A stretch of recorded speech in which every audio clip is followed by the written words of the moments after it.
দেখুন বন্ধুরা কত শাক তুললাম সবাই মিলে, একদম কচি শাক, তাজা, একদম ফ্রেশ। পাট পাতায় খুব একটা বেশি হয়নি, একটু হলে ভালো হতো।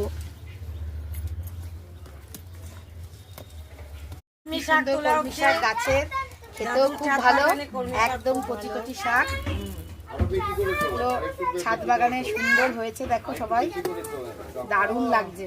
নিজের হাতে এরকম শাক খেতে মজাই আলাদা। দিদার মামা বাড়ি নিয়ে যাবে তো। এটা তরির দাদুর ছাদ বাগানে থেকে পাট শাক তোলা হচ্ছে, বড়া খাওয়া হবে আজকে। আমরা সবাই মিলে বড়া খাবো, আনন্দ।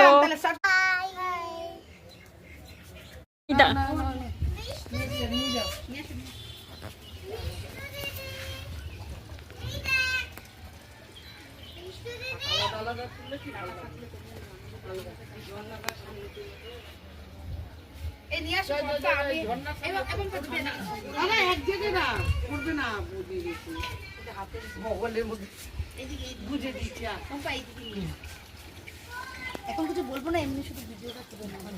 ঝর্ণার সামনে, ঝর্ণার বলবো টিভিটা তো ভালো লাগবে। দেখুন বন্ধুরা, সব শাক তুলে নিয়ে ঘরে যাচ্ছি। ছাদ বাগানে কত সুন্দর শাক হয়েছে দেখুন। সবাই এরকম ছাদ বাগান করতে পারেন বাড়িতে, কি সুন্দর, ঘরে সার ছাড়া। ভালো লাগে। বাজারে তো কিনতে পাই, কিন্তু ঘরের লাগানো এই শাক মজাই আলাদা। সবাই মিলে তুললাম আমরা এই শাকগুলো, এখন সবাই ভাগ করে নিয়ে আমরা বাড়ি যাব।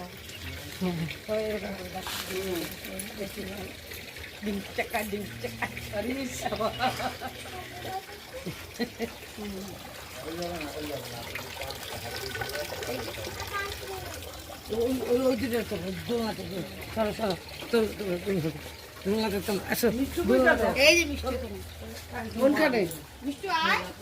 দোলনা চাপা হচ্ছে, দোলনা চাপা হচ্ছে। হ্যাঁ, ও কি হচ্ছে, কি হচ্ছে? গাছ থেকে পাট পাতা নিয়ে আসলাম, পাট পাতা এনে বড়া হচ্ছে, বড়া দিয়ে তারপরে সবাই মিলে খাচ্ছি। হ্যাঁ।